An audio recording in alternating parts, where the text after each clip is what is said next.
സംരംഭത്തിനും അല്ലെങ്കിൽ ഏതൊരു ബിസിനസ് സ്ഥാപനത്തിനും നിർബന്ധമായിട്ടും വേണ്ട അല്ലെങ്കിൽ യാതൊരു പ്രവർത്തനത്തിനും നമുക്ക് പ്രാഥമികമായിട്ട് വേണ്ടതാണ് പ്ലാനിങ് അഥവാ ആസൂത്രണം എന്നുള്ളത്. ആസൂത്രണം ഇല്ലാതെ ഒരു പരിപാടിക്കും ഇറങ്ങാൻ പറ്റില്ല, അത് നമുക്കറിയുന്ന കാര്യമാണ്. ഓക്കെ, അപ്പോൾ എന്താണ് പ്ലാനിങ് എന്ന് ചോദിച്ചിട്ടുണ്ടെങ്കിൽ നമ്മൾ നിശ്ചയിക്കുന്ന ലക്ഷ്യങ്ങൾ അത് കൃത്യസമയത്തിനുള്ളിൽ അത് കൈവരിക്കുന്ന അല്ലെങ്കിൽ ആ ലക്ഷ്യങ്ങളിലേക്ക് എത്തുന്നതിന് വേണ്ടിയിട്ട് നിരവധി മാർഗങ്ങൾ രൂപീകരിക്കുകയും അവയിൽ മികച്ച പ്രവർത്തന പദ്ധതി തിരഞ്ഞെടുക്കുകയും ചെയ്യുക എന്നുള്ളതാണ് ആസൂത്രണം കൊണ്ട് ലക്ഷ്യമാക്കുന്നത്.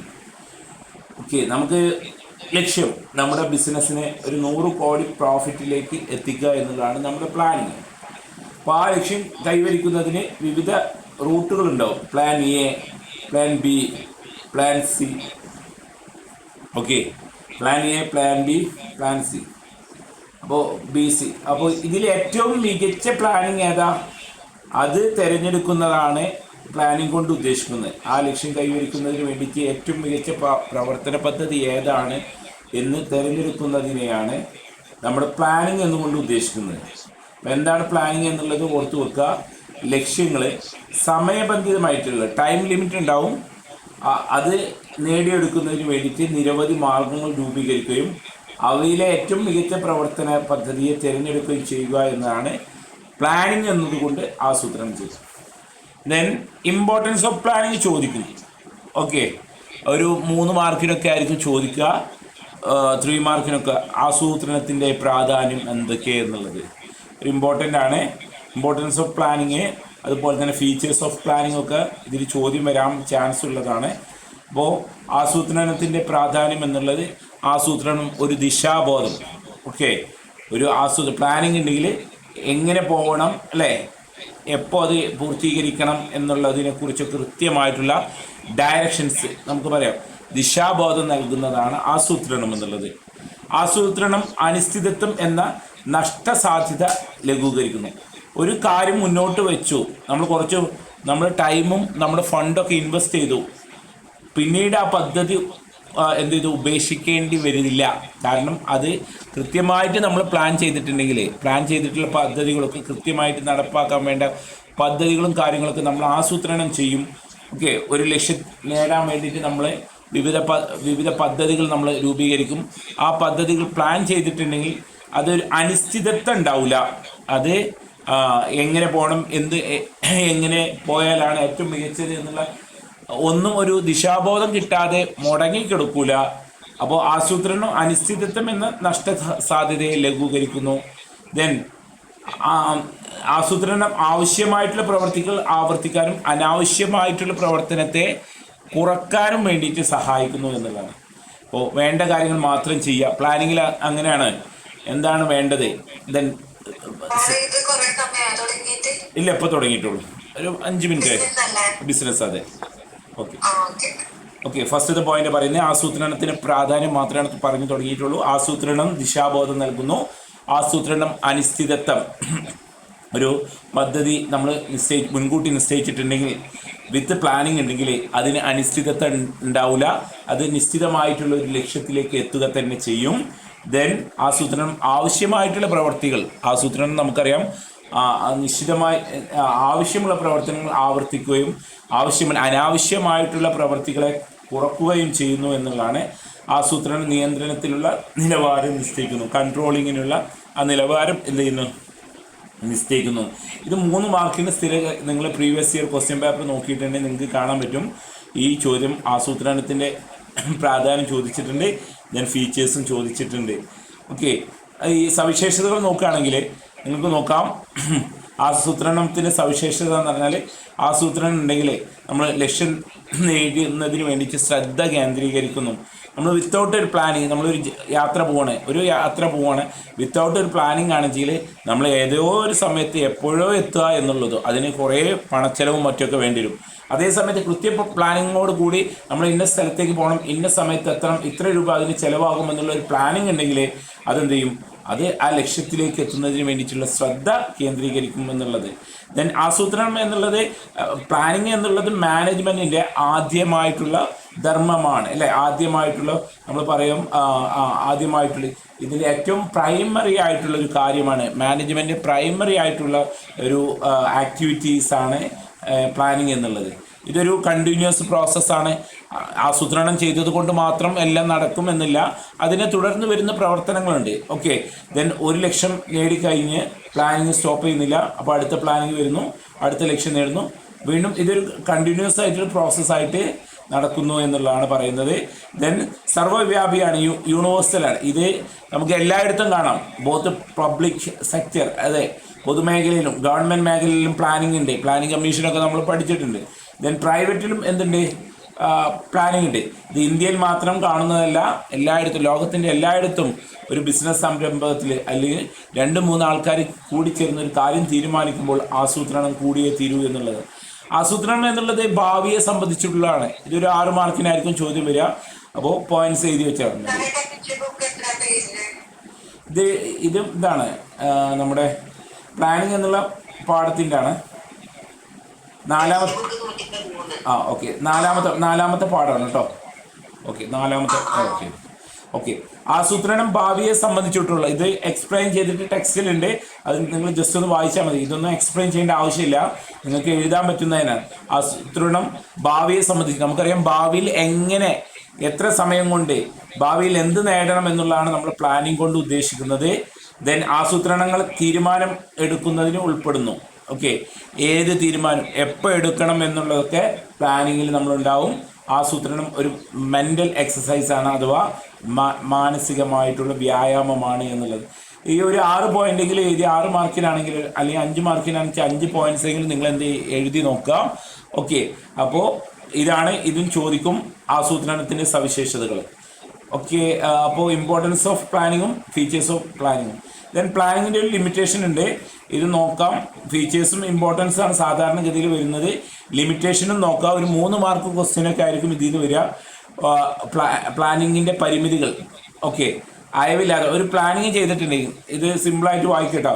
പ്ലാനിങ് ചെയ്ത് കൃത്യമായിട്ടുള്ള ഒരു നേർരേഖയിലൂടെ പോകണം. അത് അങ്ങോട്ടോ ഇങ്ങോട്ടോ വ്യതിചലിക്കാൻ പറ്റൂല. അതാണ് ഫ്ലെക്സിബിൾ അല്ല, പ്ലാനിങ് എന്നുള്ളത് ഫ്ലെക്സിബിൾ അല്ല എന്നുള്ളത്. അതായത് അതൊരു റിജിഡ് സ്വഭാവമുള്ളതാണ്, അല്ലെ കർക്കശ സ്വഭാവം. നമ്മൾ പ്ലാനിങ് ഉണ്ടാക്കിയിട്ടുണ്ട്, അതേ രീതിയിൽ പോയിട്ടുണ്ടെങ്കിൽ ആ സക്സസ്സിലേക്ക് എത്താം. അപ്പോൾ ഇതൊരു അയവില്ലാത്തതാവുന്നു എന്നുള്ളത്. മാറുന്ന പ്രക്രിയക്കനുസരിച്ച് അല്ലെങ്കിൽ പരിസ്ഥിതിക്കനുസരിച്ച് ആസൂത്രണം പ്രാവർത്തികമാകണമെന്നില്ല. ഇപ്പം നമ്മൾ 2000 ഒരു പ്ലാനിങ് എടുത്തു, 2020 ആകുമ്പോഴേക്കും നമ്മുടെ ബിസിനസ് 20 കൊല്ലത്തെ പ്ലാനിങ് ആണ് എടുത്തിട്ടുള്ളത്. അങ്ങനെയൊക്കെ എടുക്കും ഗവൺമെൻറ്റൊക്കെ. അപ്പോൾ മാറുന്ന സാഹചര്യം ഉണ്ട്, അതിനനുസരിച്ച് നമ്മുടെ പ്ലാനിങ് ചിലപ്പോൾ എന്ത് ചെയ്യേണ്ടി വരും, മാറ്റേണ്ടി വരും. അങ്ങനെ വരേണ്ടതാണ്. അപ്പോൾ അതുകൊണ്ട് ആസൂത്രണം അയവില്ലാത്തതായതുകൊണ്ട് നമുക്ക് മാറ്റത്തിനൊന്നും വിധേയമാകാൻ പറ്റില്ല. അതുകൊണ്ട് തന്നെ മാറുന്ന പരിസ്ഥിതിക്കനുസരിച്ച് ആസൂത്രണം പ്രാവർത്തികമാകണമെന്നില്ല. ആസൂത്രണം മെച്ചപ്പെട്ട ക്രിയാത്മകതയ്ക്കുള്ള അവസരം കുറക്കുന്നു. നമുക്കറിയാം നമ്മുടെ ഉന്നത തലത്തിൽ നിന്നാണ് പ്ലാനിങ് ഒക്കെ വരുന്നത്. ടോപ്പ് ലെവൽ നമ്മൾ ഹൈറാർക്കിക്കലായിട്ട് പറയും. ടോപ്പ് ലെവൽ, നമ്മളെ മിഡ് ലെവൽ, അതുപോലെ തന്നെ ലോവർ ലെവൽ, ഇങ്ങനെ 3 ഘട്ടമായിട്ട് തകണ്ടെങ്കിൽ പ്ലാനിങ് ഒക്കെ വരുന്നത് ടോപ്പ് ലെവലിൽ നിന്നാണ്. അപ്പോൾ ഇവർ ഉണ്ടാക്കുന്ന പ്ലാനിങ് ആണ്. പക്ഷെ അതിനേക്കാളും പോസിറ്റീവായിട്ടും ക്രിയാത്മകമായിട്ടും ആസൂത്രണം ചെയ്യാനുള്ള കഴിവ് ചിലപ്പോൾ താഴെ തട്ടിലുള്ള ആൾക്കാർക്കായിരിക്കും. അല്ലെങ്കിൽ അവർക്ക് അതിനനുസരിച്ചുള്ള പദ്ധതികളൊക്കെ അതിലൊക്കെ ഒരു ഇനീഷ്യേറ്റീവൊക്കെ നടത്തിയിട്ട് കാര്യങ്ങളൊക്കെ ചെയ്യാനുള്ള ഒരു കഴിവ് താഴെ തട്ടിലുള്ള ആൾക്കാർക്കായിരിക്കും. പക്ഷേ ആസൂത്രണം മുകൾ തട്ടിൽ നിന്നാണ് വരുന്നത് കൊണ്ട് തന്നെ ക്രിയാത്മകമായിട്ടുള്ള അവസരങ്ങൾ കുറക്കുന്നു എന്നുള്ളതാണ്. താഴെ തട്ടിലുള്ള ആൾക്കാർക്ക് അവരുടേതായിട്ടുള്ള ഐഡിയാസിലൂടെ പ്രവർത്തിക്കുന്നതിന് വേണ്ട അവസരങ്ങൾ കുറക്കുന്നു എന്നുള്ളത്. ആസൂത്രണം ചെലവേറിയ ഒരു സംഗതിയാണെന്ന് നമ്മൾ പറയുന്നു. ദെൻ അതിന് വേണ്ടിയിട്ട് കൂടുതൽ ടൈം, അതുപോലെ തന്നെ മണി ഒക്കെ ഇൻവെസ്റ്റ് ചെയ്യേണ്ടത് ആണ് എന്ന് പറയുന്നു. അതാണ് 2 ഇത്. ആസൂത്രണം കൂടുതൽ സമയം വരുന്ന പ്രക്രിയയാണ്. ടൈമും മണിയും കൂടുതലാണ്. ആസൂത്രണം വിജയം ഉറപ്പു നൽകുന്ന ഒരു പ്രക്രിയയല്ല. പ്ലാനിങ് എന്നുള്ളത് കൊണ്ട് മാത്രം നമ്മുടെ ഫേം അല്ലെങ്കിൽ ബിസിനസ് വിജയിക്കണം എന്നില്ല. നമ്മൾ പ്ലാനിങ് ചെയ്തു, അത് കൃത്യമായ രീതിയിൽ നടപ്പാക്കിയിട്ടില്ലെങ്കിൽ നമ്മുടെ പ്ലാൻ എന്ത് ചെയ്തു, അത് വേണ്ട വിധം വിജയിച്ചില്ല, അത് നമ്മുടെ കമ്പനിയെയോ അല്ലെങ്കിൽ ബിസിനസ് സ്ഥാപനങ്ങളെയോ ബാധിക്കും. അപ്പോൾ ആസൂത്രണം വിജയം ഉറപ്പു നൽകുന്ന ഒന്നൊന്നല്ല, വിജയിക്കാം എന്നുള്ളത് മാത്രമേ പറയുന്നുള്ളൂ. അപ്പോൾ ഇതാണ് ഇതിൻ്റെ ലിമിറ്റേഷൻസ്. അപ്പോൾ ഇതിൽ ഇമ്പോർട്ടൻസ് ഓഫ് പ്ലാനിങ്ങും ഫീച്ചേഴ്സ് ഓഫ് പ്ലാനിങ്ങും ദെൻ അടുത്തത് ലിമിറ്റേഷൻ ഓഫ് പ്ലാനിങ് നോക്കുക. ദെൻ ഇതിൽ അടുത്ത നെക്സ്റ്റ് ഇമ്പോർട്ടൻ്റ് ആയിട്ട് വരുന്നത് പ്ലാനിങ് പ്രോസസ്സാണ്. പ്ലാനിങ് പ്രോസസ്സ് ഇമ്പോർട്ടൻ്റ് ആണ്, നോക്കി വെക്കണം. ഓക്കെ, പ്ലാനിങ് പ്രോസസ്സ് ഇമ്പോർട്ടൻ്റ് ആണ്. മെറ്റീരിയൽ ആസൂത്രണത്തിൻ്റെ ഏറ്റവും പ്രധാനപ്പെട്ട ഘട്ടം എന്നുള്ളത് ആദ്യം ലക്ഷ്യം നിർണ്ണയിക്കുക എന്നാണ്. എന്താണ് നമ്മൾ ലക്ഷ്യം നേടേണ്ടത്? ഒരു കമ്പനി ആണെങ്കിൽ 2026 നമ്മുടെ ലക്ഷ്യം വെച്ചു, നമ്മുടെ കമ്പനിയുടെ ടേൺ ഓവർ, ഓക്കെ, കമ്പനിയുടെ ടേൺ ഓവർ 100 കോടി, ഇതാണ് പ്ലാന്. അപ്പോൾ നമ്മൾ ലക്ഷ്യം നിർണ്ണയിച്ചു. ദെൻ രണ്ടാമത് ഭാവിയെ സംബന്ധിച്ചുള്ള സങ്കല്പങ്ങൾ വികസിപ്പിക്കുന്നു എന്നുള്ളത്. അപ്പോൾ ഓരോ വർഷം നമ്മൾ 50, 100 കോടിയും കണ്ട് വളർന്നിട്ടുണ്ടെങ്കിൽ ഇത്ര വർഷത്തിനുള്ളിൽ നമുക്ക് വലിയൊരു മൾട്ടിനാഷണൽ അല്ലെങ്കിൽ ഒരു നല്ലൊരു ബില്യണറായിട്ട് നമ്മുടെ കമ്പനീസിനെ വളർത്താം എന്നുള്ള കാര്യങ്ങളൊക്കെ പറയുന്നുണ്ട്. ഓക്കെ, ദെൻ ആസൂത്രണത്തിൻ്റെ ബദൽ പ്രവർത്തന മാർഗങ്ങൾ കണ്ടെത്തുന്നു. നമുക്കറിയാം, ഈ 100 കോടി എത്തുന്നതിന് വേണ്ടിയിട്ട് ഒരു സ്ഥാപനമാണെങ്കിൽ പല മാർഗങ്ങളുണ്ട്. ഒന്ന് പ്രൊഡക്ഷൻ കൂട്ടുക, ഓക്കെ, ലാഭം വർദ്ധിക്കാനുള്ള ഒരു ഇതാണ് പ്രൊഡക്ഷൻ കൂട്ടുക.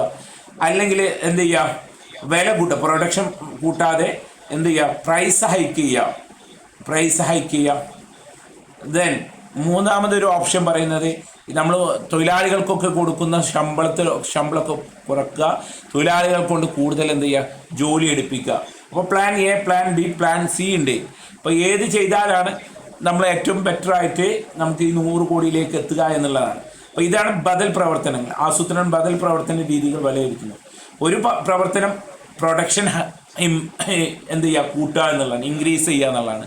അപ്പോൾ അതിൻ്റെ ഒരു ബദൽ പ്രവർത്തനം. അതല്ലെങ്കിൽ രണ്ടാമത്തെ പ്രൈസ് ഹൈക്ക് ചെയ്യുക, നമ്മുടെ പ്രൊഡക്റ്റിൻ്റെ പ്രൈസ് കൂട്ടുക, അപ്പോഴും നമ്മുടെ ടേൺ ഓവർ കൂടും. ദെൻ മൂന്നാമതായിട്ടുള്ള ഒരു ബദൽ മാർഗമാണ് എംപ്ലോയീസിൻ്റെ ശമ്പളം കുറക്കുക, അവർക്കുള്ള അലവൻസ് കട്ട് ചെയ്യുക, ദെൻ അവരുടെ ടൈം വർക്കിംഗ് അവർ കൂട്ടുക. ഇങ്ങനെയും എന്ത് ചെയ്യും, നിലവിലുള്ള ശമ്പളം വെച്ചാണ് കൂടുതൽ സമയം അവരെ കൊണ്ട് ജോലി ചെയ്യിപ്പിക്കുക. ഇതൊക്കെ എന്താണ് ബദൽ പ്രവർത്തന രീതികളാണ്.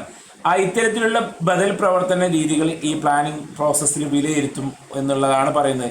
ആദ്യം ലക്ഷ്യം നിർണ്ണയിക്കും, സങ്കല്പങ്ങൾ വികസിപ്പിക്കുന്നു, ബദൽ പ്രവർത്തനമാണ് മാർഗം. ലക്ഷ്യത്തിലേക്ക് എത്താൻ പ്ലാൻ എ ഉണ്ടാവും, പ്ലാൻ ബി ഉണ്ടാവും, പ്ലാൻ സി ഉണ്ടാവും. അപ്പോൾ ഇതാണ് ബദൽ മാർഗങ്ങൾ വിലയിരുത്തുന്നു. ഇതിൽ ഏറ്റവും പ്ലാൻ എ ആണോ, പ്ലാൻ ബി ആണോ, പ്ലാൻ സി ആണോ, ഏറ്റവും മികച്ച സാധ്യതകൾ കണ്ടെത്തുന്നു. പ്ലാൻ എ പ്രൊഡക്ഷൻ ഇൻക്രീസ് ആണ്, അതൊരു പോസിറ്റീവ് സെൻസിലാണ്. പ്രൈസ് ഇൻക്രീസ് ആണ് രണ്ടാമത്. അത് ചിലപ്പോൾ അഡ്വേഴ്സ് എഫക്റ്റ് ആയിരിക്കും.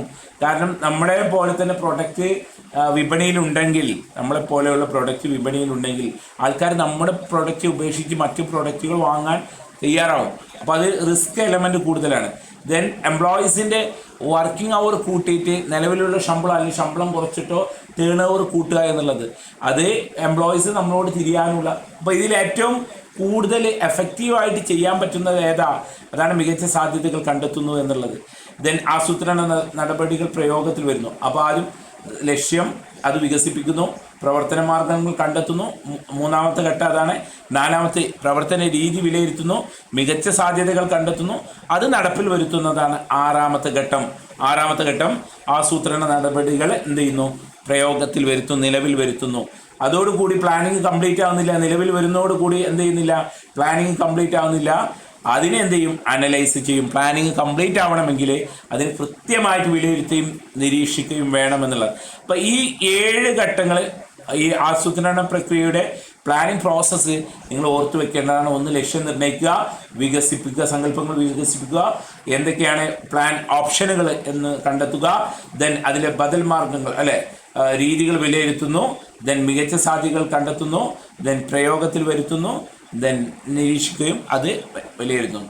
ഇവിടെ കൊണ്ട് ആറാമത്തെ ഘട്ടത്തിൽ പ്ലാനിങ് അവസാനിക്കുന്നില്ല. അത് എന്ത് ചെയ്യണം, നിരീക്ഷിക്കുകയും വിലയിരുത്തുകയും ചെയ്യണം എന്നുള്ളതാണ് പറയുന്നത്. അപ്പോൾ ഇത് ഇമ്പോർട്ടൻ്റ് ആണ്. ഇതിൽ അടുത്ത ഇമ്പോർട്ടൻ്റ് ആയിട്ട് നിങ്ങൾ നോക്കേണ്ടത്, നിങ്ങൾ ടെക്സ്റ്റിൽ ഇത് ഡീറ്റെയിൽ ആയിട്ട് നിങ്ങൾക്ക് കൊടുത്തിട്ടുണ്ട്.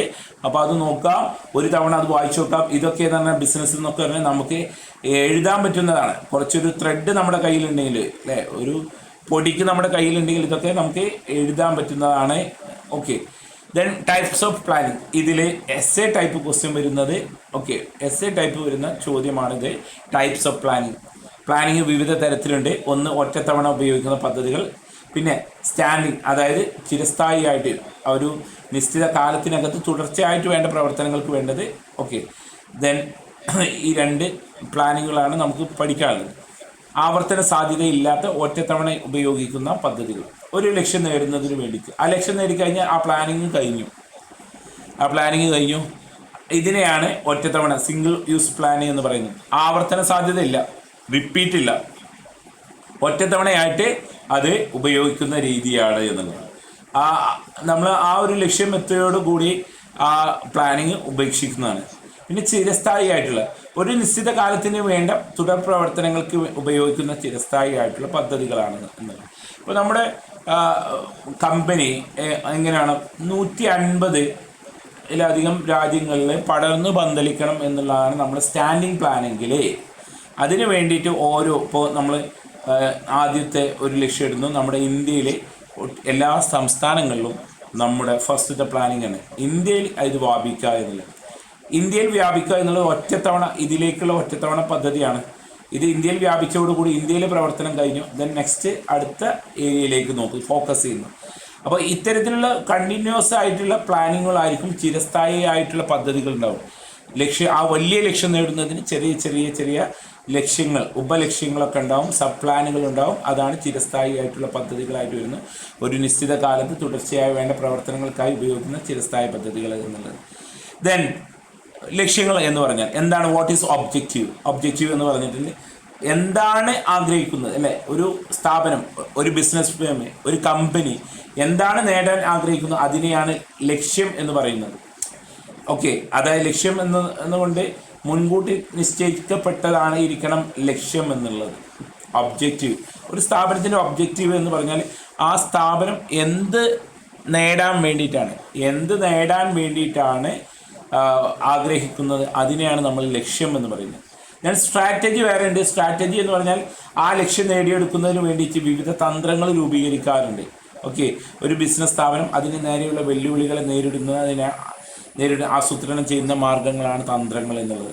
അപ്പോൾ നമ്മൾ അറിയാം, ഒരു ലക്ഷ്യം വെച്ചു, അല്ലേ? ഒരു ലക്ഷ്യം വെച്ചിട്ടുണ്ട്. ആ ലക്ഷ്യത്തിൽ എത്താൻ വിവിധങ്ങളായിട്ടുള്ള തന്ത്രങ്ങൾ രൂപീകരിക്കുമെന്നാണ് പറയുന്നത്. അപ്പോൾ അവർക്ക് റിസ്ക് എലമെൻറ്റ്സ് ഉണ്ട്, ഭീഷണികളുണ്ട്. അതിനെങ്ങനെ നേരിടണം എന്നുള്ളതൊക്കെ ഈ തന്ത്രത്തിലാണ്, സ്ട്രാറ്റജിയിലാണ് ഉണ്ടാവുന്നത് എന്നുള്ളത് ഓർത്തു വെക്കുക. ദെൻ നയങ്ങൾ, പോളിസി എന്ന് പറഞ്ഞാൽ ഒരു കമ്പനിയുടെ പോളിസി എന്ന് പറഞ്ഞാൽ അവരുടെ പ്രവർത്തനങ്ങൾ, ഓക്കെ, അല്ലെങ്കിൽ അവരുടെ ചിന്തകൾ ഒരു പ്രത്യേക ദിശയിലേക്ക് അല്ലെങ്കിൽ പൊതു പ്രസ്താവനകൾ, നയങ്ങളിലേക്ക് കൊണ്ടുപോകുന്നത്. ഇപ്പോൾ ഉദാഹരണത്തിന് ടാറ്റ എന്നുള്ളൊരു കമ്പനി നിങ്ങൾക്കറിയാം. അതേപോലെ തന്നെ റിലയൻസ് എന്നുള്ളൊരു കമ്പനി ഉണ്ടെങ്കിൽ ആൾക്കാർക്ക് കൂടുതൽ ട്രസ്റ്റ് വർത്തിയായിട്ട് തോന്നുന്നത് ടാറ്റയോടായിരിക്കും. കാരണം അവരെടുക്കുന്ന പോളിസികൾ കൊണ്ടാണ്. ഓക്കെ. അവരുടെ പോളിസിയാണ്. എന്താണ് അവരുടെ ടാറ്റയോട് കൂടുതൽ അഡ്വാൻസ്മെൻറ്റ്? അതായത് നിങ്ങൾക്കറിയാം സുഡിയോ എന്നുള്ളത് ടാറ്റയുടെ ഇതാണെങ്കിൽ, ദെൻ ട്രെൻഡ്സ് എന്നുള്ളത് ആരുടേതാണ്? റിലയൻസിൻ്റെ ആണ്. ട്രെൻഡ്സ് എന്നുള്ള വസ്ത്ര വ്യാപാര ശൃംഖല. അപ്പോൾ സുഡിയോയിൽ നമുക്ക് കൂടുതൽ പ്രിഫറൻസ് കൊടുക്കും. കാരണം അവിടെ ക്വാളിറ്റിയുള്ള ഗുഡ്സ് കുറഞ്ഞ വിലക്ക് കിട്ടും എന്നുള്ളതായിരിക്കും. ട്രെൻഡ്സ് നമ്മൾ അത്രത്തോളം പ്രിഫറൻസ് കൊടുക്കൂല എന്നുള്ളതാണ് പൊതുവേ ഉള്ളത്. കാരണം അവരുടെ നയങ്ങളും ടാറ്റയുടെ നയം, അതുപോലെ തന്നെ റിലയൻസിൻ്റെ നയം, ഇതൊരു കോർപ്പറേറ്റ് നയമായിരിക്കും റിലയൻസിൻ്റെ നയം. അതേസമയത്ത് ഒരു പീപ്പിൾ ഫ്രണ്ട്ലി ആയിട്ടുള്ള നയമായിരിക്കും ആരുടേത്? ടാറ്റയുടെ. അപ്പോൾ ഓരോ കമ്പനിക്കും അവരുടേതായിട്ടുള്ള നയങ്ങളുണ്ടാവും. പലപ്പോഴും പല കമ്പനികളും മാക്സിമൈസ്ഡ് പ്രോഫിറ്റ് മാക്സിമൈസ് ആയിരിക്കും എല്ലാ കമ്പനികളും ലക്ഷ്യമിടുന്നത്. പക്ഷേ അതിൽ ചിലപ്പോൾ ഒരു സാമൂഹ്യ നന്മകൾ കൂടി ഉൾപ്പെടുത്തുമ്പോൾ അവരെടുക്കുന്ന തീരുമാനത്തിൽ എന്തുണ്ടാവും? അത് ഒരു മികച്ചതായിട്ട് മാറും എന്നുള്ളത്. ദെൻ പ്രൊസീജിയേഴ്സാണ് അടുത്തത്. നടപടിക്രമം. പ്രവർത്തനങ്ങൾ നടത്തുന്നതിനായിട്ട് ക്രമമായ ഘട്ടങ്ങൾ ആവർത്തിച്ചു വരുന്ന തുടർ പ്രവർത്തനങ്ങളാണ് നടപടിക്രമം. നമ്മുടെ ആക്ടിവിറ്റീസ്, നമ്മുടെ കമ്പനിയുടെ പ്രവർത്തനങ്ങളൊക്കെ നടത്തുന്നതിന് വേണ്ടി ഘട്ടം ഘട്ടമായിട്ട് ആവർത്തിച്ചു വരുന്ന തുടർന്ന പ്രക്രിയയാണ് നടപടിക്രമങ്ങൾ എന്ന് പറയുന്നത്. രീതി എന്ന് പറഞ്ഞാൽ മെത്തേഡാണ്. ലക്ഷ്യങ്ങൾ പരിഗണിച്ചുകൊണ്ട് വെച്ച് ചെയ്യേണ്ട നിശ്ചിതമായിട്ടുള്ള മാർഗങ്ങൾ നിർദ്ദേശിക്കുന്നതാണ് രീതികൾ. പ്രോഫിറ്റ് മെത്തേഡുകൾ, അത് എങ്ങനെ ഹൈക്ക് ചെയ്യാം എന്നുള്ള വിവിധ രീതികൾ നമ്മൾ അവലംബിച്ചു. അപ്പോൾ ആ ലക്ഷ്യങ്ങൾ പരിഗണിച്ചുകൊണ്ട് പ്രവൃത്തി ചെയ്യേണ്ട ഒരു നിശ്ചിത മാർഗങ്ങൾ നിർദ്ദേശിക്കുന്നതാണ് രീതികൾ. ഏത് രീതിയിൽ പോകാം, ഓക്കെ, ഏത് രീതിയിൽ പോയാലാണ് ഏറ്റവും എഫക്റ്റീവായിട്ട് മെന്നും മണിയും കുറച്ച്, അതായത് നമ്മുടെ ഹ്യൂമൻ റിസോഴ്സസും ദെൻ ഫിസിക്കൽ മെറ്റീരിയൽസും കുറച്ച് നമുക്ക് ഏത് രീതിയാണ് മികച്ചത് എന്ന് കണ്ടെത്തും, അല്ലേ? രീതിയിലാണ്. ദെൻ ഒരു ഫേമിൽ ചെയ്യേണ്ടതല്ലാത്തതുമായിട്ടുള്ള കാര്യങ്ങളുണ്ട്. ഇപ്പോൾ നിയമങ്ങൾ രണ്ട് തരത്തിലുണ്ട്. ഇൻറ്റേർണൽ റൂൾസ് ഉണ്ട്. ഇൻറ്റേർണൽ റൂൾസ് ആ കമ്പനീൻ്റെ ഉള്ളിൽ പാലിക്കേണ്ടതായിട്ടുണ്ട്. ദെൻ എക്സ്റ്റേണൽ റൂൾസ് ഉണ്ട്, അതായത് കമ്പനിക്ക് പുറമേ ഉള്ളത്. ഇപ്പോൾ രാജ്യത്തിൻ്റെ നിയമം, കമ്പനീസ് ആക്ട്, GST, ഇതൊക്കെ വരുന്നത് എന്താണ്, പുറമേയുള്ള നിയമങ്ങളാണ്. ഇൻറ്റേർണൽ റൂൾസ് എന്ന് പറഞ്ഞാൽ അത് കമ്പനി സെറ്റ് ചെയ്യുന്നതാണ്. ആ കമ്പനിയിൽ വർക്കിംഗ് അവർ, ദെൻ എന്താണ് ഡ്യൂട്ടി, ദെൻ ആരോടാണ് ഉത്തരവാദിത്തപ്പെടേണ്ടത്, ഇങ്ങനെയുള്ള നിയമങ്ങളൊക്കെ അതിൽ പറയുന്നു. ദെൻ പ്രോഗ്രാമാണ് അടുത്തത്.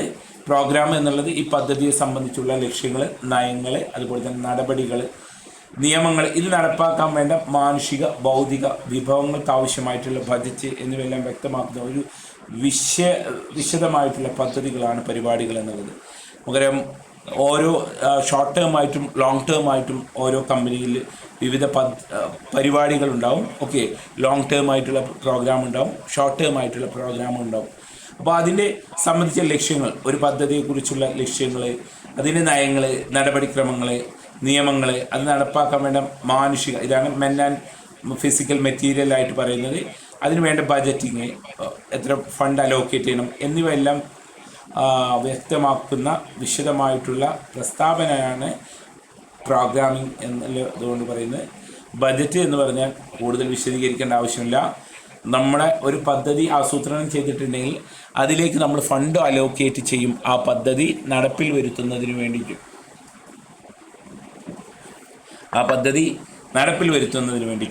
അപ്പോൾ അത് നിശ്ചിത ടൈം പീരീഡ് നിശ്ചയിച്ചിട്ടുണ്ടാവും. അപ്പോൾ അതിനിപ്പോൾ ഒരു 100 കോടി ആ പദ്ധതി നടപ്പാക്കാൻ വേണ്ടി 100 കോടി ഇതിലേക്ക് ബജറ്റായിട്ട് അലോക്കേറ്റ് ചെയ്യപ്പെടുന്നു എന്നുള്ളത്. ഒരു പ്രത്യേക കാലയളവിൽ പ്രതീക്ഷിക്കുന്ന വരവുകളുടെയും ചെലവുകളുടെയും താരതമ്യ സംഖ്യാരൂപത്തിൽ രൂപീകരിക്കും. ഇത് നമ്മൾ 100 രൂപ നമ്മളെ പ്രതീക്ഷിക്കുന്നു ചെലവ്.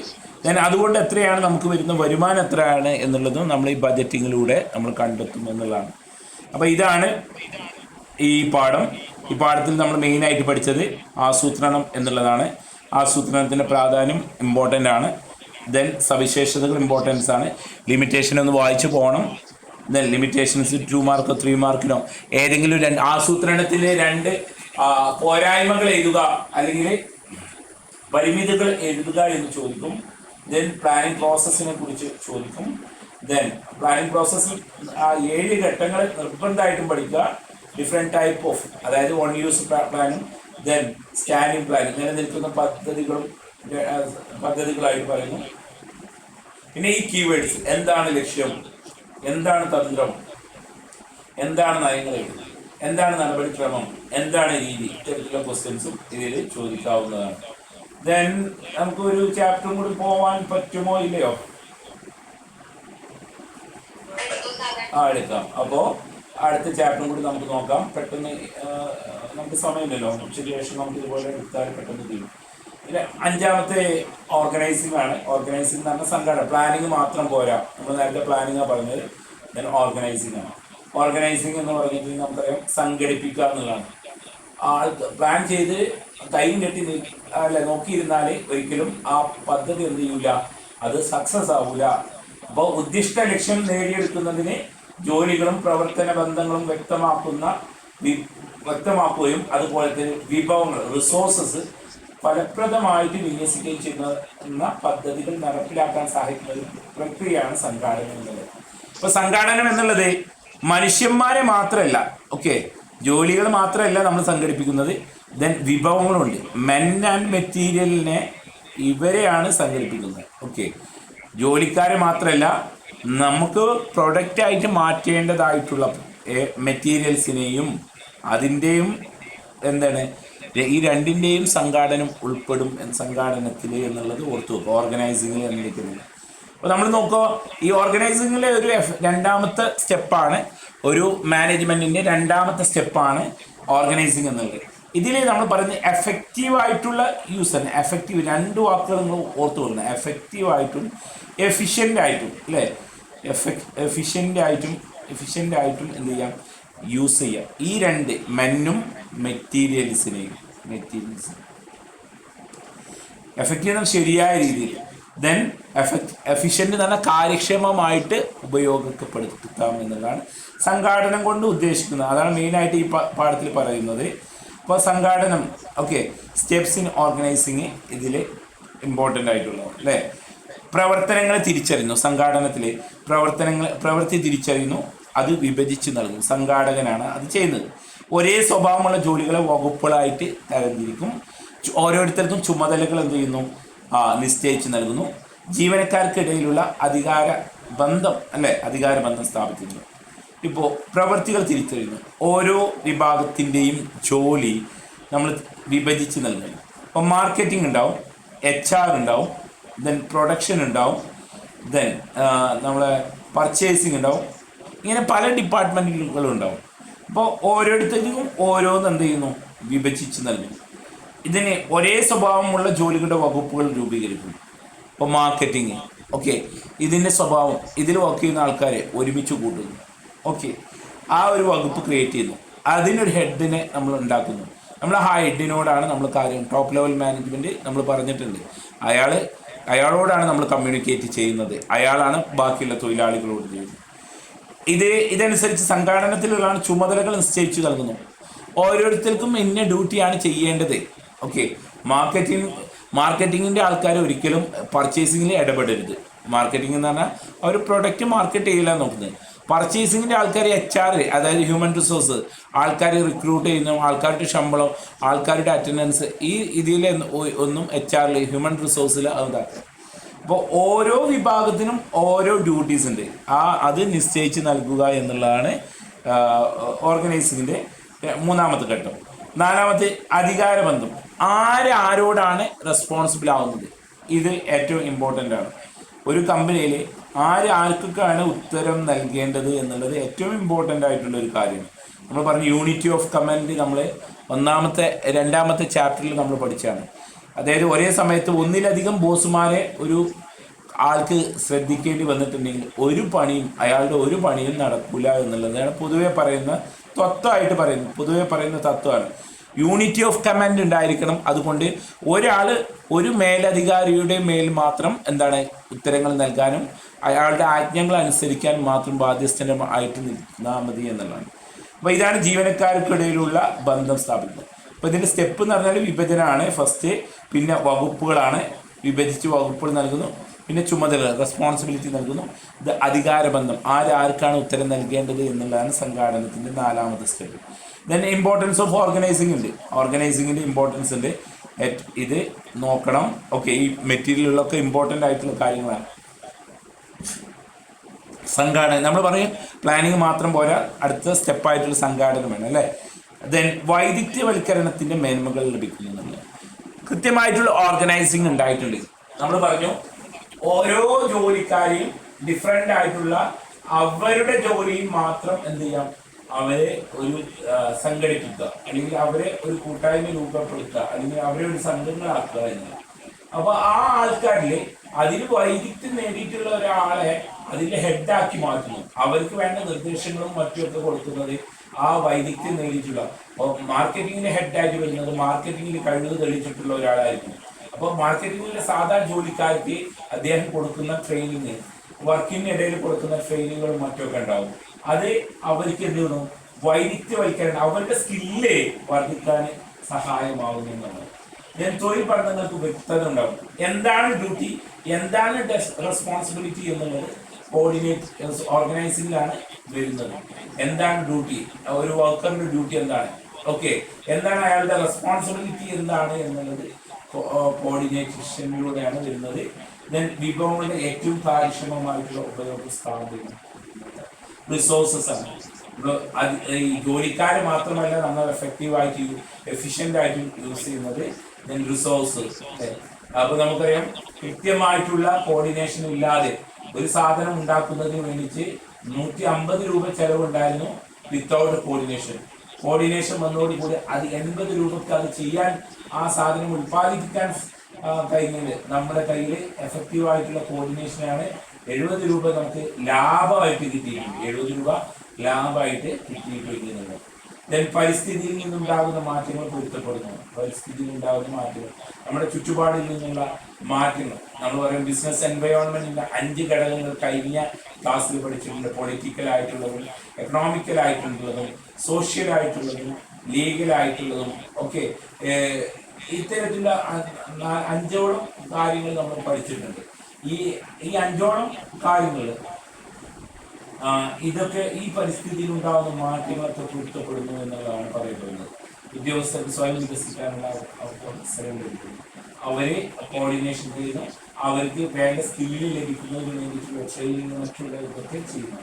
അപ്പോൾ ഇതിന്റെ different type of organisation structure പറയുകയാണെങ്കിൽ ഓരോ ധർമ്മങ്ങളെ ഓരോ ഫങ്ഷൻ സ്ട്രക്ചർ ഉണ്ട്. അതായത് ഒരേ സ്വഭാവമുള്ള ജോലിക്കാരെ അവരെ തരംതിരിക്കുകയാണ്, എന്നിട്ട് വിവിധ ഡിപ്പാർട്ട്മെന്റിലേക്ക് മാറ്റുന്നു. അപ്പോൾ ഒരേ ജോലി ചെയ്യുന്നവരെ ഒരു ഡിപ്പാർട്ട്മെന്റിൽ എന്ത് ചെയ്യുന്നു ആക്കുന്നു, അതിനൊരു ഹെഡിനെ കൊടുക്കുന്നു അല്ലേ.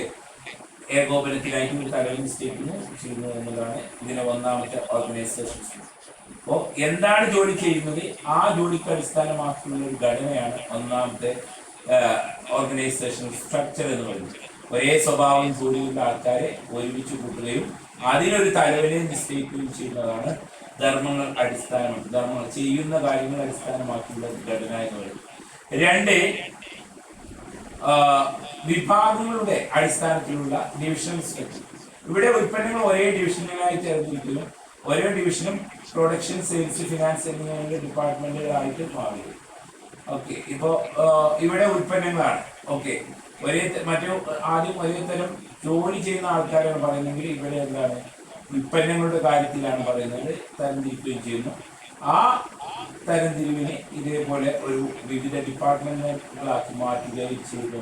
ഉദാഹരണത്തിന് പ്രൊഡക്ഷൻ, സെയിൽസ്, ഫിനാൻസ്, അക്കൗണ്ട്സ് ഇങ്ങനെയുള്ള രീതിയിൽ മാറുന്നതിനെയാണ് വിഭാഗങ്ങളുടെ അടിസ്ഥാനം, ഓരോ വിഭാഗത്തിന്റെ അടിസ്ഥാനം. ഇനി നിങ്ങൾക്ക് അറിയുന്നതാണ്, ഇത് ചോദ്യം വരുന്ന ഒരു ഭാഗമാണ് ഔപചാരിക സംഘടനയും അതുപോലെ അനൗപചാരിക സംഘടന. ഔപചാരിക സംഘടന എന്ന് പറഞ്ഞാൽ ഒരു ബിസിനസ് മാനേജ്മെന്റ് ബോധപൂർവം സൃഷ്ടിക്കുന്നതാണ്. അനൗപചാരിക സംഘടനകൾ നമ്മൾ ഒരുമിച്ച് ജോലി ചെയ്യുന്ന ആൾക്കാരുടെ ഫോർമലി നമുക്കറിയാം, ഒരുമിച്ച് നമുക്ക് നിങ്ങളൊരു സ്ഥാപനത്തിൽ ജോലി ചെയ്യാൻ അതിനൊരു ഒഫീഷ്യൽ വാട്സപ്പ് ഗ്രൂപ്പ് ഉണ്ടാവും. അതിൽ ഒഫീഷ്യൽ ആയിട്ടുള്ള കാര്യങ്ങൾ മാത്രമാണ് ഡിസ്കസ് ചെയ്യുന്നത്. ജോലിക്കാരുടെ ഒരു അൺഒഫീഷ്യൽ ആയിട്ടുള്ള ഒരു വാട്സപ്പ് കൂട്ടായ്മ ഉണ്ടാവും. അതിൽ ചളി അടിക്കുന്നു, തമാശ അടിക്കുന്നു, ജോലിക്കിടയിൽ ഉണ്ടായിട്ടുള്ള ഫോൾട്ടുകൾ ഡിസ്കസ് ചെയ്ത് അതിനെ കളിയാക്കുന്നതിനൊക്കെ. അത് ഇൻഫോർമലാണ്. അതൊരിക്കലും ഔപചാരികമായിട്ട് ഒഫീഷ്യലായിട്ട് തുടങ്ങിയിട്ടുള്ള സംഘടന. ഇത് ഏറ്റവും ഒരു ഈസി ആയിട്ട് ഒരു വാട്സപ്പ് ഗ്രൂപ്പിന്റെ കാര്യത്തിലാണ് നമ്മൾ പറഞ്ഞിട്ടുള്ളത്. അപ്പോൾ നമുക്കറിയാം, ഒരു ജോലിക്കാർക്കിടയിൽ ഒരു ഐക്യം കൊണ്ടുവരുന്നതിന് വേണ്ടിയിട്ടാണ് സംഘടന രൂപത്തിലുള്ള കാര്യങ്ങൾ കൊണ്ടുവരുന്നത് അല്ലേ. ഓരോ വ്യക്തികളുടെയും അധികാരങ്ങളും ഉത്തരവാദിത്തങ്ങളും കൃത്യമായിട്ടുണ്ട്. അനൗപചാരിക സംഘടന എന്ന് പറഞ്ഞാൽ ഒരുമിച്ച് അവർ ജോലി ചെയ്യുന്ന സമയത്ത് അവർക്കിടയിൽ ഉണ്ടാകുന്ന ഒരു എന്താണ് സാമൂഹിക ബന്ധമാണ് അനൗപചാരിക. അവരുടെ കൂട്ടുകെട്ട് ഇതൊക്കെയാണ് അനൗപചാരിക ഓർഗനൈസേഷൻ. അപ്പോൾ ഇത് ചോദ്യം വരും, ഒരു 6 മാർക്കിന് ചോദ്യം. ഔപചാരിക സംഘടന എന്ന് പറഞ്ഞാൽ ബോധപൂർവമാണ്. ഇത് ബോധപൂർവം അല്ലാതെ ഉണ്ടാവുന്നതാണ് അല്ലേ. അനൗപചാരിക സംഘടന എന്ന് പറഞ്ഞാൽ നമ്മളൊരു കൂട്ടം ആൾക്കാർ സ്ഥിരമായിട്ട് നമ്മൾ ജോലിക്കിടയിൽ പോയിട്ട് ഭക്ഷണം കഴിക്കുന്ന സ്ഥിരമായിട്ടായിരിക്കും. നമ്മൾ തിരിച്ചു പോകുന്ന സമയത്ത് ഒരു ഇതായിരിക്കും. പിന്നെ ജോലി ഇല്ലാത്ത സമയത്ത് നമ്മൾ ഒരുമിച്ച് കൂടുന്നു. ഇതൊക്കെയാണ് അനൗപചാരികമായിട്ടുള്ള സംഘടന. ഇതെന്ന് പറഞ്ഞാൽ ഒഫീഷ്യൽ ആയിട്ടുള്ള ഫോർമൽ ആയിട്ടുള്ള ഓർഗനൈസേഷൻ എന്നാണ്. അപ്പോൾ ഇതിൻ്റെ ഡിഫറൻസ് ചോദിക്കാറുണ്ട്. ഡിഫറൻസ് ബിറ്റ്വീൻ ഓർഗനൈസേഷൻ അല്ലേ, ഫോർമൽ ഓർഗനൈസേഷനും ഔപചാരിക ഓർഗനൈസേഷനും അനൗപചാരിക ഓർഗനൈസേഷൻസ്. ഇതിൻ്റെ അർത്ഥം എന്ന് പറഞ്ഞാൽ ഇത് മാനേജ്മെൻറ്റ് ബോധപൂർവം സൃഷ്ടിക്കുന്നതാണ് എന്നുള്ളതാണ് അല്ലേ. ദെൻ ജീവനക്കാർ തമ്മിലുള്ള ഇടപെടലിൽ നിന്നാണ് ഇതുണ്ടാകുന്നത്. ഉത്ഭവം കമ്പനിയുടെ നിയമങ്ങളും നയങ്ങളൊക്കെ എന്ത് ചെയ്യും, രൂപീകരിക്കുന്നു ഫോർമൽ സ്ട്രക്ചറിൽ. ദെൻ സാമൂഹ്യമായിട്ടുള്ള ഇടപെടലുകളിലാണ്. അപ്പോൾ ഈ ജോലി ചെയ്യുന്ന എല്ലാവരും ഈ അനൗപചാരിക ഓർഗനൈസേഷനിൽ ഉണ്ടായിരിക്കണമെന്നില്ല. ഒരേ ടമ്പറുള്ള ഒരേ വീക്ഷണഗതികളൊക്കെ ഉള്ള ആൾക്കാരെയാണ് പറയുന്നത്. ഈ മാനേജ്മെൻറ്റിൻ്റെ അടിസ്ഥാനത്തിലാണ് അല്ലേ. ഇതിലെന്ന് പറഞ്ഞാൽ ആരാണ് അല്ലെ നന്നായിട്ട് സംസാരിക്കാൻ അറിയുന്നവരൊക്കെ ആയിരിക്കും ഈ ഇൻഫോർമൽ ആയിട്ടുള്ള ഈ ഓർഗനൈസേഷൻ്റെ ഹെഡൊക്കെ ആയിട്ട് വരുന്നത്. ഇത് മാനേജ്മെൻറ്റിൻ്റെ അടിസ്ഥാനത്തിലാണ് വരുന്നത്. പെരുമാറ്റം ഇത് നമ്മുടെ കമ്പനിയിലെ നിയമങ്ങളുടെ അടിസ്ഥാനത്തിൽ നിർദ്ദേശിക്കപ്പെടുന്നു. പ്രത്യേകിച്ച് നിശ്ചയിക്കപ്പെട്ട പെരുമാറ്റ രീതികളൊന്നും അനൗപചാരിക സംഘടനയിലില്ല എന്നുള്ളത്. ആശയവിനിമയത്തിൻ്റെ ഒഴുക്ക് അധികാര ശ്രേണിയാണ്. Top, then medium level, then താഴെ തട്ടിലേക്ക്. ഇതാണ് അധികാര ശ്രേണി വഴിയുള്ളത്. ഇതെന്ന് പറഞ്ഞാലില്ല എല്ലാവരും ഒരേപോലെയാണ് അല്ലേ. ഇത് സംഘടന ഇൻഫോർമലാണ് എന്ന് പറയും. അപ്പോൾ ഇതിൽ ജോലിക്കാരെല്ലാവരും ഒറ്റക്കെട്ടായിട്ട് നിലനിൽക്കുക, എല്ലാവരും ഒരു റെസ്പെക്റ്റ് ഒന്നുമില്ല. ഇവിടെ ചിലപ്പോൾ എന്തുണ്ടാവും റെസ്പെക്റ്റും കാര്യങ്ങളൊക്കെ. ഇവരൊക്കെ എന്താണ് ഒരു ബ്രോസ് ആയിട്ടുള്ള ബന്ധമായിരിക്കും അല്ലേ, അളിയാന്ന് വിളിച്ചിട്ടൊക്കെ ആയിരിക്കും ഈ ഒരു അനൗപചാരിക സംഘടനയിലുള്ള ആൾക്കാർ ജോയിൻ ചെയ്യുന്നത്. പക്ഷെ അവർ ഈ ഒരു ഒഫീഷ്യലായിട്ടുള്ള ഓർഗനൈസേഷനിൽ ഇടപെടുന്ന സമയത്ത് അവർ മേലായിട്ടുള്ള ആൾക്കാർ അവരെ സാർ എന്ന് അഭിസംബോധന ചെയ്യും. ഓക്കെ, ഈ തരത്തിലാണ് ഫോർമൽ ആൻഡ് ഇൻഫോർമൽ ചോദിക്കാം. ഈ ഫോർമൽ ആൻഡ് ഇൻഫോർമൽ എന്തായാലും ചോദ്യം വരും കേട്ടോ. ഫോർമൽ ആൻഡ് ഇൻഫോർമൽ എന്തായാലും ചോദ്യം വരും. ദെൻ അധികാര കൈമാറ്റം, ഡെലിഗേഷൻ എന്ന് പറഞ്ഞു. ഇത് സിമ്പിളാണ്. നമ്മൾ പറഞ്ഞു അധികാരങ്ങൾ ടോപ്പ് ലെവലിൽ നിന്ന് താഴെ തട്ടിലേക്ക് ഏൽപ്പിച്ച് നൽകുന്നതിനെയാണ് ഡെലിഗേഷൻ എന്ന് പറയുന്നത്, അധികാര കൈമാറ്റം. ചില ജോലികൾ കീഴ്തല ഉദ്യോഗസ്ഥർക്ക് ഏൽപ്പിച്ചു കൊടുക്കുന്നതിനെയാണ് അത് നിർവഹിക്കാൻ ആവശ്യമായ അധികാരം നൽകുകയും ചെയ്യുന്നതിനെയാണ് അധികാര കൈമാറ്റം എന്ന് പറയുന്നത്. ടോപ്പ് ലെവലിൽ കൈകാര്യം ചെയ്തിരുന്ന അധികാരമാണ്, അത് താഴെ തട്ടിലേക്ക് കൊടുത്തു. എന്നിട്ട് പറഞ്ഞു അത് നിർവഹിക്കാനുള്ള ആഗ്രഹം. ഇപ്പോൾ ഉദാഹരണം, അപ്പോൾ നമ്മൾ കമ്പനി തുടങ്ങിയ സമയത്ത് നമ്മളായിരുന്നു അറ്റൻഡൻസും കാര്യങ്ങളൊക്കെ എന്ത് ചെയ്തിരുന്നത്, സ്റ്റാഫിൻ്റെ അറ്റൻഡൻസും കാര്യങ്ങളൊക്കെ നോക്കിയിരുന്നത്. നമ്മൾ എന്ത് ചെയ്തു, ഒരു അസിസ്റ്റൻറ്റ് മാനേജറെ വെച്ചു. അപ്പോൾ നമ്മുടെ ഡ്യൂട്ടി അല്ലേ, നമ്മുടെ റെസ്പോൺസിബിലിറ്റി ഒന്ന് കുറക്കാൻ വേണ്ടിയിട്ട്, നമ്മുടെ വർക്ക് ലോഡ് കുറക്കാൻ വേണ്ടിയിട്ട് അസിസ്റ്റൻസിന് നമ്മളൊരു അസിസ്റ്റൻറ്റ് മാനേജറെ വെച്ചു. ഓക്കെ, അസിസ്റ്റൻറ്റ് മാനേജർ വന്നതോടുകൂടി അദ്ദേഹത്തിന് എന്ത് ചെയ്യും, നമ്മളെ കുറേ ജോലികൾ അദ്ദേഹത്തിന് എന്ത് ചെയ്യും, ഏൽപ്പിച്ചു കൊടുക്കുകയാണ്. എന്നിട്ട് അതൊക്കെ ചോദ്യം ചെയ്യാനുള്ള അധികാരം ആർക്ക് കൊടുക്കുന്നു, ഈ അസിസ്റ്റൻറ്റ് മാനേജറിന് കൊടുക്കുന്നു. അപ്പം നമ്മൾ മുമ്പ് കൈയാളിയിരുന്ന അധികാരമാണ്, അത് നമ്മൾ താഴെ തട്ടിലേക്ക് എന്ത് ചെയ്യാണ്, കൊടുക്കുകയാണ്. എന്നിട്ട് ആ അധികാരം നിർവഹിക്കുക, ഇതിനെയാണ് നമ്മൾ പറയുന്നത് അധികാര കൈമാറ്റം എന്ന് പറയുന്നത്. സിമ്പിളാണ്. ചില ജോലികൾ കീഴ്തല ഉദ്യോഗസ്ഥന്മാർക്ക് ഏൽപ്പിച്ചു കൊടുക്കുകയും അത് നിർവഹിക്കാൻ ആവശ്യമായിട്ടുള്ള അധികാരം നൽകുകയും ചെയ്യുന്നതിനാണ് അധികാര കൈമാറ്റം എന്ന് പറയുന്നത്. അപ്പോൾ അധികാര കൈമാറ്റത്തിന് സിമ്പിളാണ്. എല്ലാ ജോലിയും നമ്മൾ ഒറ്റയ്ക്ക് ചെയ്യേണ്ട ആവശ്യമില്ല, എല്ലാ ജോലികളും നമ്മൾ ഒറ്റയ്ക്ക് ചെയ്യേണ്ട ആവശ്യമില്ല. നമ്മുടെ വർക്ക് ലോഡ് കുറയും. ഇതൊക്കെ ഇതിൻ്റെ ഗുണങ്ങളാണ്. ഇത് ഫലപ്രദമായിട്ടുള്ള മാനേജ്മെൻറ്റ്. നമുക്ക് മറ്റുള്ള കോർ ഏരിയാസിൽ നമുക്ക് എന്ത് ചെയ്യാം, കോറായിട്ടുള്ള ഏരിയാസിൽ നമുക്ക് ശ്രദ്ധിക്കേണ്ട മറ്റുള്ള ഏരിയാസിൽ നമുക്ക് ശ്രദ്ധിക്കാം. ഇത്തരത്തിലുള്ള കാര്യങ്ങൾ വേറെ എടുക്കാം. ദെൻ ജീവനക്കാരുടെ കഴിവുകൾ. അപ്പോൾ നമ്മൾ ഒരാളെ അസിസ്റ്റൻറ്റ് മാനേജറാക്കി അയാളുടെ കഴിവുകൾ വികസിപ്പിക്കുകയാണ്. അത്തരത്തിൽ പ്രൊമോഷനും മറ്റും കിട്ടുന്നത് പ്രചോദനം നൽകുന്നു, സ്ഥാപനത്തിൻ്റെ വളർച്ചയ്ക്ക് സാധ്യമാകുന്നു, മികച്ച ഏകോപനം നൽകുന്നു എന്നുള്ളതാണ്. ദെൻ വികേന്ദ്രീകരണമാണ്. തീരുമാനമെടുക്കാനുള്ള അധികാരം മാനേജ്മെൻറ്റ് എല്ലാ തലങ്ങളിലേക്കും കൈമാറുന്നതാണ്. ഡെലിഗേഷൻ എന്ന് പറഞ്ഞിട്ടുണ്ടെങ്കിൽ നമ്മൾ ഒരാളെ ഏൽപ്പിച്ചു കൊടുക്കുകയാണ്, അത് കീഴ്തല ഉദ്യോഗസ്ഥർക്ക് ഏതുതരം. വികേന്ദ്രീകരണം അതേപോലെ തന്നെയാണ്, പക്ഷേ ഒരേ ഇതിന്, അതായത് തീരുമാനമെടുക്കാൻ. ഇപ്പം ഒരു CEO ഉണ്ട്, വിവിധ ഡിപ്പാർട്ട്മെൻറ്റുകളുണ്ട്, വിവിധങ്ങളായിട്ടുള്ള ഡിപ്പാർട്ട്മെൻ്റ് ഉണ്ട്. ഓക്കെ, മാർക്കറ്റിംഗ് ഉണ്ട്, HR ഉണ്ട്, പ്രൊഡക്ഷൻ ഉണ്ട്, ദെൻ ഫിനാൻസ് ഉണ്ട്, ദെൻ ടെക്നിക്കലായിട്ടുള്ള ഹെഡ് ഉണ്ട്. ഓക്കെ, ടെക്നിക്കലായിട്ടുള്ള ഹെഡ്. ഇപ്പോൾ ഈ ഓരോ ഡിപ്പാർട്ട്മെൻറ്റിനും അവർക്ക് അവരുടെ മേഖലയിൽ തീരുമാനമെടുക്കാനുള്ള അധികാരം വിഭജിച്ച് നൽകും. ഓക്കെ, തീരുമാനം എടുക്കാനുള്ള അധികാരം മാനേജ്മെൻറ്റ് എല്ലാ തലങ്ങളിലേക്കും കൈമാറുന്നതിനാണ് അധികാരം. പണ്ട് ഇയാളായിരുന്നു എല്ലാം കൈകാര്യം ചെയ്തത്, ഇതെല്ലാം ഇവർക്ക് എന്ത് ചെയ്തു, വിട്ടുകൊടുത്തു. അപ്പം മാർക്കറ്റിങ്ങിലുള്ള എല്ലാ ഉത്തരവാദിത്വം അതിനുള്ള തീരുമാനം എടുക്കാനുള്ള ഉത്തരവാദിത്വം ഇയാൾക്കുണ്ട്. അതിൽ വരുന്ന റെസ്പോൺസിബിലിറ്റിയും അയാൾക്കുണ്ട്. ഫിനാൻസിലും അതുപോലെ തന്നെ. ഓക്കെ, HR-ലും അങ്ങനത്തെ. അതിനെയാണ് അധികാരങ്ങൾ വികേന്ദ്രീകരിച്ച്. കേന്ദ്രീകരണം എന്ന് പറഞ്ഞാൽ അധികാരം ഈ അധികാരമൊക്കെ ഒരാളിൽ കേന്ദ്രീകരിക്കുന്നതിനെയാണ് കേന്ദ്രീകരണം എന്ന് പറയുന്നത്. അതിൻ്റെ നേരെ ഓപ്പോസിറ്റാണ് വികേന്ദ്രീകരണം. അധികാരം മറ്റുള്ളവർക്ക് വീതിച്ച് നൽകുന്നതിനെയാണ് വികേന്ദ്രീകരണം എന്ന് പറയുന്നത്. അധികാരം മറ്റുള്ളവർക്ക് വീതിച്ച് നൽകുന്നതിനെയാണ് വികേന്ദ്രീകരണം എന്ന് പറയുന്നത്. അപ്പോൾ എന്തിനാണ് വികേന്ദ്രീകരണം നല്ലതാണ്? നമ്മൾ പറഞ്ഞു വർക്ക് ലോഡ് അല്ലേ. വർക്ക് ലോഡ് കുറക്കാം, നമ്മുടേതായിട്ടുള്ള വർക്ക് ലോഡും കാര്യങ്ങളും എടുക്കാം. ദെൻ ജീവനക്കാരുടെ അവരുടെ ഔട്ട്പുട്ട് നമുക്ക് ഇങ്ങോട്ട് എടുക്കാം അല്ലേ. ജീവനക്കാർ അവർ സ്വന്തമായിട്ട് തീരുമാനമെടുക്കട്ടെ. ആത്മവിശ്വാസം വളർത്തുന്നു. കഴിവുള്ള മാനേജർമാരെ വാർത്തെടുക്കാൻ സഹായിക്കുന്നു. വേഗത്തിൽ എല്ലാം നമ്മളെടുത്ത് വന്നിട്ട് തീരുമാനം എടുക്കേണ്ട ആവശ്യം വേണ്ട. ഇവിടെ നിന്ന് തന്നെ തീരുമാനമാവുന്നത് കൊണ്ട് തന്നെ പെട്ടെന്ന് ജോലികളൊക്കെ നടക്കുന്നു. ദെൻ വേഗത്തിലുള്ള തീരുമാനങ്ങൾ എടുക്കാൻ സഹായിക്കുന്നു. മാനേജ്മെൻറ്റിൻ്റെ ഉയർന്ന തലത്തിലിരിക്കുന്നവരുടെ ജോലിഭാരം, നമ്മൾ പറഞ്ഞു, നമ്മുടെ ജോലിഭാരം കുറയുന്നു. താഴെത്തട്ടിലേക്ക് സ്ഥാപനത്തിൻ്റെ വളർച്ച സാധ്യമാകുന്നു എന്നുള്ളത്. ദെൻ അധികാരം കൈമാറ്റം, വികേന്ദ്രീകരണം. ഓക്കെ, അധികാര കൈമാറ്റം, ഡെലിഗേഷനും ഇതും ഇമ്പോർട്ടൻ്റ് ആട്ടോ.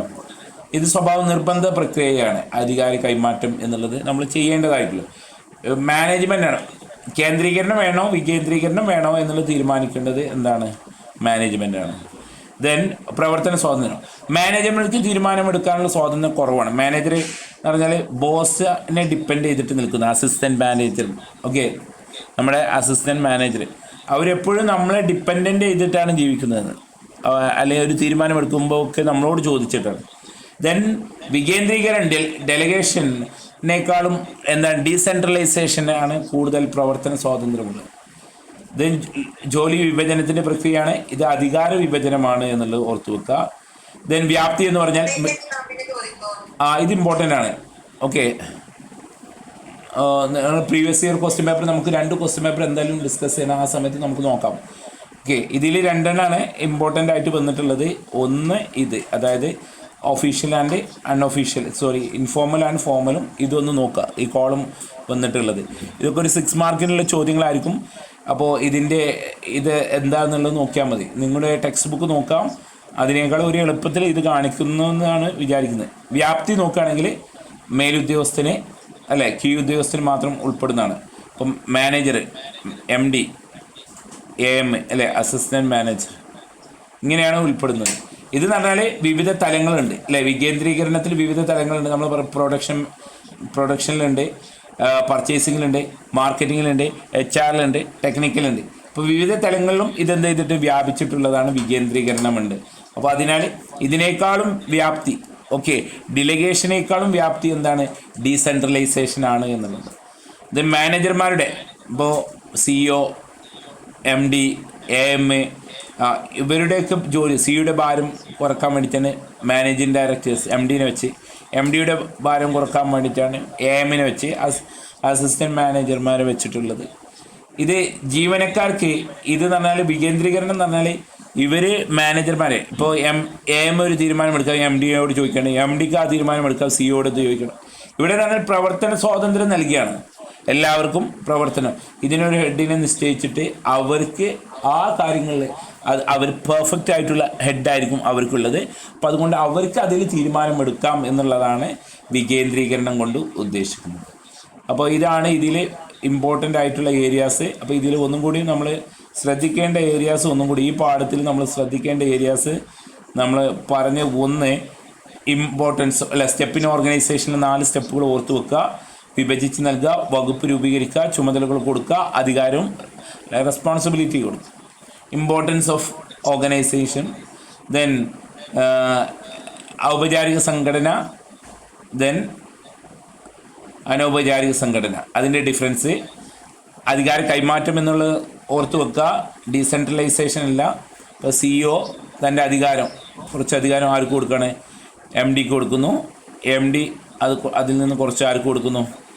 ദെൻ AMന് കൊടുക്കുന്നു. പക്ഷേ ഇവിടെ AMന് ഒരിക്കലും അസിസ്റ്റൻറ്റ് മാനേജറിന് ഒരിക്കലും സ്വന്തമായിട്ട് നിലപാടെടുക്കാനുള്ള അവകാശമില്ല എന്നുള്ളതാണ്. അദ്ദേഹം ആരെ ഡിപ്പെൻഡ് ചെയ്യും? MDയെ ഇങ്ങനെ ഡിപ്പെൻഡ് ചെയ്യുന്നു എന്നുള്ളത്. കാര്യങ്ങൾ മേൽനോട്ടം വഹിക്കുക എന്നുള്ളത് മാത്രമാണ് ഇവരുടെ ഡ്യൂട്ടീസ്. തീരുമാനമെടുക്കുമ്പോൾ ആരെ ഡിപ്പെൻഡ് ചെയ്യുന്നു? അധികാരികൾ ഡിപ്പെൻഡ് ചെയ്യുന്നു. അതേസമയത്ത് വികേന്ദ്രീകരണം എന്ന് പറഞ്ഞാൽ തീരുമാനമെടുക്കാനുള്ള അധികാരം മാനേജ്മെൻറ്റ് എല്ലാ തലങ്ങളിലേക്കും, അതായത് ഒരു കമ്പനിയുടെ ഡിഫറെൻറ്റ് ഡിപ്പാർട്ട്മെൻറ്റ്, അപ്പോൾ അതിലേറ്റവും എക്സ്പേർട്ടായിട്ടുള്ള ഹെഡായിരിക്കും ആ ഡിപ്പാർട്ട്മെൻറ്റിൽ ഉണ്ടാവുക. അപ്പോൾ മാർക്കറ്റിംഗ് ആണെങ്കിലും പ്രൊഡക്ഷൻ ആണെങ്കിലും ദെൻ ഡിസ്ട്രിബ്യൂഷൻ ആണെങ്കിലും എന്ത് തന്നെയായാലും അതിലേറ്റവും പെർഫെക്റ്റ് ആയിട്ടുള്ള ആൾക്കാരെ ആയിരിക്കും അതിൻ്റെ ഹെഡായിട്ട് വെക്കുക. അപ്പോൾ അവർക്ക് തീരുമാനങ്ങൾ എടുക്കാനുള്ള എല്ലാ അധികാരവും മാനേജ്മെൻറ്റ് കൊടുക്കുന്നതാണ് എന്നുള്ളതാണ്. അപ്പോൾ ഇത് അവരിൽ ഒരു പോസിറ്റീവായിട്ടുള്ളത് വളർത്തുന്നു. കഴിവുള്ള മാനേജർമാരുണ്ടാവുന്നു, വേഗത്തിൽ തീരുമാനമെടുക്കുന്നു. നമ്മൾ നേരത്തെ പറഞ്ഞു ഡിലിഗേഷനിൽ AMA അസിസ്റ്റൻറ്റ് മാനേജർ MDയോട് ചോദിക്കണം, MD നമ്മുടെ ഇവനോട് ചോദിക്കണം അല്ലേ, ആരോട് ചോദിക്കണം, സിയോട് ചോദിക്കണം. ഇങ്ങനെ ചോദിച്ചു വരുമ്പോഴേക്കും സമയം കൂടുതലെടുക്കും ഒരു കാര്യം തീരുമാനമാക്കാൻ. അതേ സമയത്ത് ഡീസെൻട്രലൈസേഷൻ ആണെങ്കിൽ തീരുമാനമെടുക്കാനുള്ള അധികാരമൊക്കെ ആർക്കാണ് കൊടുക്കുന്നത്? ആ വകുപ്പ് മേധാവികൾക്കാണ് കൊടുക്കുന്നുണ്ട്. അവരാണ് അതിൻ്റെ റെസ്പോൺസിബിലിറ്റി ഏറ്റെടുക്കേണ്ടത്. അപ്പോൾ അതുകൊണ്ട് തന്നെ അത് പെട്ടെന്ന് തന്നെ അതിലൊക്കെ ഡിസിഷൻ മേക്കിംഗ് പ്രോസസ്സ് പെട്ടെന്ന് തന്നെ അതിൽ കഴിയുമെന്നുള്ളതാണ്. അപ്പോൾ ഇതിൻ്റെ ഡിഫറൻസ് നോക്കണം, അധികാര കൈമാറ്റവും വികേന്ദ്രീകരണം തമ്മിലുള്ള വ്യത്യാസം നോക്കണം. ഓക്കെ, ഇതാണ് ഈ പാഠത്തിലുള്ളത്. 9 മണിക്ക് സോഷ്യോളജിൻ്റെ ക്ലാസ് ഉണ്ട്. അപ്പോൾ ഇതൊന്ന് നന്നായിട്ട് നോക്കാം. ഇതിൻ്റെ മെറ്റീരിയൽ കിട്ടാത്തവരുണ്ടെങ്കിൽ പേഴ്സണലി ചോദിക്കാം, ഞാൻ ഗ്രൂപ്പിൽ പലതവണ ഇട്ടിട്ടുണ്ട്. ഓക്കെ, ഈ ഒരു ക്ലാസ്സും ഒരു 4-5 ക്ലാസ് നമ്മൾ ഓൾറെഡി ഷെയർ ചെയ്ത് വെച്ചിട്ടുണ്ട്. ലിങ്ക് ഒന്ന് ഷെയർ ചെയ്യും കേട്ടോ, ലിങ്ക് ഷെയർ ചെയ്യാത്തതാണ്. ദെൻ ക്ലാസ്സുകൾ അടുത്തിട്ടുണ്ട്. ആദ്യത്തെ എക്സാം നമുക്ക് വരുന്നത് ഏതാണ്? ആദ്യം ബിസിനസ് അല്ല എക്സാം. വ്യാഴാഴ്ച ബിസിനസ് ക്വസ്റ്റ്യൻ പേപ്പറൊക്കെ സെറ്റാക്കാം.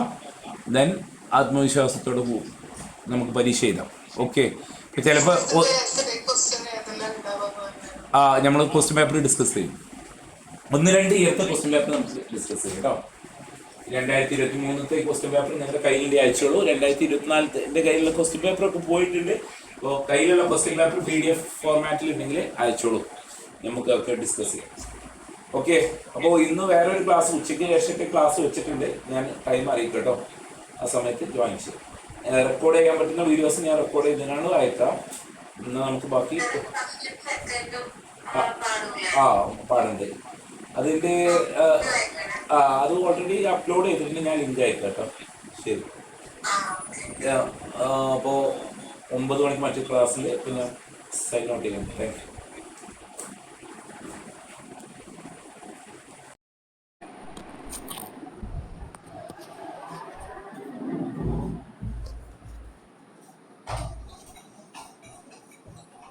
ഒന്ന് തേച്ചേക്കണം നാളെ.